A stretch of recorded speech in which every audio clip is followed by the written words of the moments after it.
Muy buenos días, bienvenidos a Mañanas con Yunda. Y hoy en nuestro programa tenemos a un invitado que es un ejemplo de superación y es un ejemplo de vida. Con nosotros está Ángel Jiménez. Ángel, bienvenido a Mañanas con Yunda. Es un placer tenerlo acá. Gracias, Yuna, muy amable. Bueno, de primeras queremos saber quién es Ángel. Bueno, Ángel Jiménez es una persona pues, con capacidades, habilidades como las puede tener cualquier otra persona. Soy en la actualidad docente, licenciado en lengua castellana de la Universidad Distrital. Soy magíster en educación de la Pontificia Universidad Javeriana. Soy una persona con discapacidad visual. A lo largo de mi vida pues he desempeñado diferentes actividades y diferentes cargos relacionados pues con mi profesión y con las diferentes acciones que puede tener mi profesión. Bueno, Ángel, ¿cómo fue para usted vivir la etapa del colegio? Bueno, digamos que en la época que yo hice colegio, el tema de la inclusión a población con discapacidad no era tan fuerte, era algo que hasta ahora se estaba gestando. Entonces a mí me tocó estudiar en colegios distritales tradicionales, sin ningún apoyo, sin ninguna docente que estuviera ahí pendiente de mi proceso, sino en el aula regular con 35 compañeros más que me apoyaban. Realmente el apoyo fue más que todo de mis compañeros.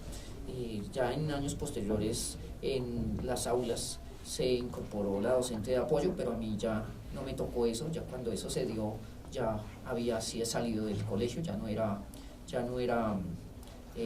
estudiante de colegio, ya estaba en otro proceso totalmente diferente. Entonces a mí me tocaba con las manos, con las uñas, buscar la manera de entregar los trabajos, buscar la manera de desarrollar las actividades, el apoyo de mi familia obviamente en el desarrollo de las tareas, de los trabajos, buscar estrategias para que los docentes pudieran evaluarme, para que los docentes pudieran leer mis trabajos. Y en esa época pues tampoco había mucha tecnología, realmente los trabajos los entregaba con la máquina de escribir. Eso se iban unos errores garrafales en redacción, en puntuación, en tildes. Eso era una cosa fuerte, brutal, desarrollar un trabajo. Wow.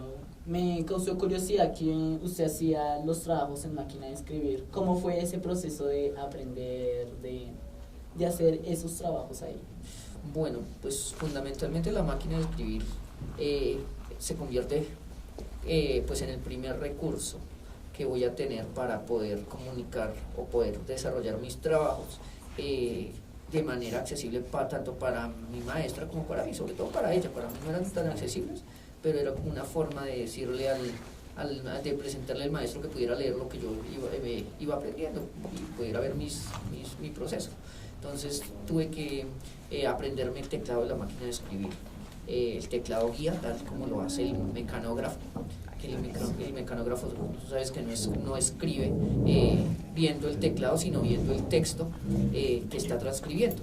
Entonces ahí me tocó aprender todo el teclado de la máquina de escribir, y eso me sirvió más adelante cuando ya llegué a manejar un computador, porque eso me facilita mucho la escritura en el computador y hace que pues sea más ágil a la hora de escribir. Sí, obvio. ¿Fue para usted fácil escoger su carrera? No, realmente no. Digamos que yo terminé siendo docente por accidente. No era mi ideal de ser docente, no era ser docente. No, se rechazó mucho hacia eso. Yo quería estudiar comunicación social y periodismo, pero pues por cuestiones de la vida no era posible. Yo vengo de una familia de origen humilde, campesinos. Mis padres siempre han sido trabajadores del campo, pues en el campo no hay mayores recursos. Y en la época en que yo salí del colegio, estudiar comunicación social era una carrera que costaba 3, 5, 6 millones de pesos. Sí, y ahora actualmente. sí, exactamente. Entonces ahora mis padres no tenían para pagar una carrera tan costosa. Entonces yo dije, no, pues toca estudiar en la universidad pública, y la universidad pública pues no daba en ese momento comunicación social. Entonces me incliné por buscar algo que estuviera relacionado con la parte de comunicación, de interacción con la comunidad, con la gente, y busqué por el lado de la licenciatura, y me presenté pues a las 3 universidades públicas, a la distrital, a la nacional y a la pedagógica, y en la nacional no pasé. Me presenté para estudiar trabajo social, no pasé. Me presenté a la pedagógica para estudiar inglés, y pues pasé, pero no me gustó la universidad, la verdad, por cuestiones ideológicas no me gustó. Y me presenté a la distrital para estudiar lengua castellana, y allá pasé, me gustó la universidad, me planteó un reto interesante y importante, y terminé haciendo la licenciatura en la distrital. Bueno, ¿qué tal fue estudiar en la Universidad Distrital? Bueno, la Universidad Distrital fue un reto. Fue un reto desde el primer día, porque yo estudiaba en una sede que es muy compleja a nivel arquitectónico, está llena de escaleras. Ahorita la han renovado bastante, le pusieron ascensores, no sé cómo le pusieron ascensores a ese edificio que está incrustado en una roca, pero pues le pusieron ascensores, la modernizaron, pero en la época en que yo estudiaba eran solo escaleras, y desde el primer piso, desde que uno entraba a la universidad, tocaba empezar a subir escaleras para llegar al salón. Entonces el reto de llegar al salón por tantas escaleras, porque tiene muchas escaleras, por todos lados salen escaleras, tenía 5 entradas, y pues a las 5 entradas se llegaba a través de escaleras. Entonces yo siempre manejé la filosofía de que todas las escaleras conducen al mismo sitio, y efectivamente todas las escaleras te llevan a ti al mismo sitio, pero si tú tomabas la escalera equivocada, te perdías. Si uno tomaba el camino una escalera que no era, terminaba perdido, y volverse a encontrar era un complique, porque incluso las personas videntes se perdían allá. Tenía compañeras que iban para la biblioteca y se demoraban media hora en llegar, y era porque se les extraviaba la escalera que los llevaba a la biblioteca. Entonces ese fue el primer reto, aprenderme a mover en la universidad. Sí, uno se tenía que saber, mejor dicho, todos los caminos. ¿Cómo eran los compañeros allá? Bueno, tuve la fortuna de contar con compañeros muy amables, gente que apoyaba mucho el proceso. Desde el primer día de clase pues articulé un muy buen grupo de trabajo, entonces ellos me apoyaban. Obviamente yo siempre me he destacado por buscar la autonomía.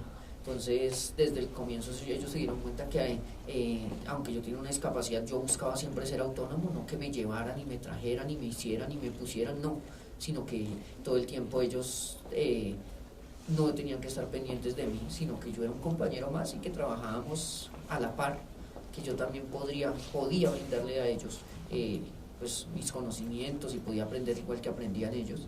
Entonces eso favoreció mucho el proceso, porque fue un trabajo muy recíproco del grupo con el que empecé a estudiar la licenciatura.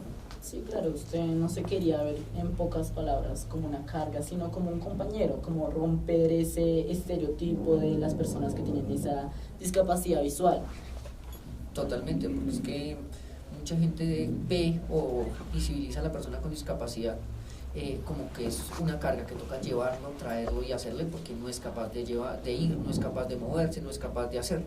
Entonces siempre esa ha sido mi idea, de demostrar que eso es una falacia, que realmente uno tiene sus capacidades, tiene sus habilidades, que no hace las cosas igual que las hace el otro, sí, es una verdad, que uno no hace las cosas a la misma velocidad que lo hace el otro, es una verdad, pero eso no implica que uno no las pueda hacer, que uno no pueda cumplir con la misma tarea que hace el otro, con el mismo resultado, con el mismo producto que va a entregar el otro.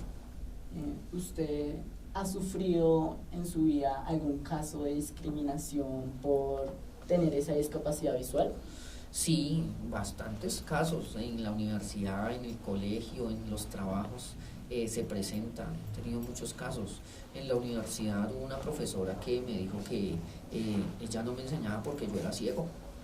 En el trabajo, estaba una vez en un trabajo que tuve antes de ser docente, estaba en un grupo de trabajo, y un tipo llegó y me dijo: usted no opine porque es que usted no ve, usted no puede opinar porque usted es ciego. Entonces eso también fue fuerte, son cosas que suenan y afectan, aparentemente pareciera que no, pero son cosas que van afectando. Entonces todo el tiempo uno está expuesto a esa discriminación, el mismo hecho de que lo vean a uno como el minusválido, esa palabra peyorativa que realmente es espantosa, es discriminación, como que el diferente, el que no puede, el que no ve. Entonces desde el mismo concepto uno siente la discriminación. Sí, hay muchos casos que se han presentado siempre de discapacidad visual. ¿Usted qué piensa acerca de eso? De ¿por qué pasa mucho eso? ¿Por qué hay mucha discriminación por parte en esos ámbitos? Por el desconocimiento de las personas. La discapacidad es algo que tarde o temprano nos va a llegar a todos. Eso está más que comprobado. Con el ritmo de vida actual, con los hábitos de alimentación, los hábitos que tienen las personas hoy en día, tarde o temprano nos va a llegar la discapacidad. Entonces no nos podemos resistir a ella, por un lado. Por otro, el desconocimiento que tienen las personas frente a las personas a la discapacidad es lo que hace que se discrimine. Muchas veces la gente lo hace inconscientemente, porque lo hacen es como por la lástima, como que, ay, venga, lo ayudo porque es que usted no puede, pero lo hacen con ese buen corazón.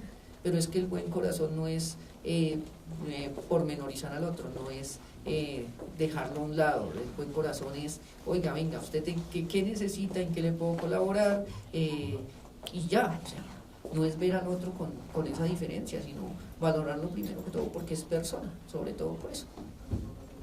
Ángel, ya para finalizar, ¿qué mensaje usted le gustaría dejar acerca que las personas cambien como ese estereotipo de tener discapacidad visual, de que no lo vean como una carga, sino lo vean más como algo que es algo normal en la sociedad? ¿Qué mensaje usted le gustaría dejar a todas esas personas? Bueno, primero que todo, que uno es persona. Por encima de cualquier condición que tú tengas, discapacidad, religión, raza, color, cualquier cosa, por encima de reconocer es que somos personas, somos seres humanos con errores, con cualidades, con defectos. En segundo lugar, que a pesar de que se tenga una discapacidad, eso no nos hace ni menos que el otro, ni diferentes al otro, que obviamente uno requiere ciertas condiciones, ciertas particularidades, sí, es verdad, pero no por eso nos tienen que mirar o como el ser supremo, así muy visión clásica, porque eso es lo que se evidencia a través de la historia.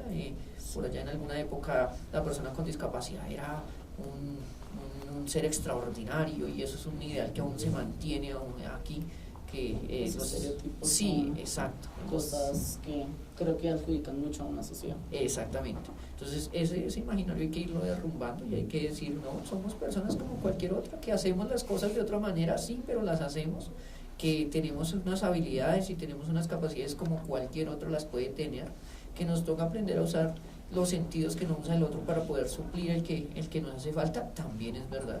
Y por eso llegamos y podemos hacer las cosas, porque suplimos el sentido que nos hace falta, pero no somos ni diferentes, ni somos más, ni somos menos. Somos como cualquier ser humano, tenemos errores, tenemos cualidades, tenemos necesidades, pero en términos generales es vernos como eso, como personas.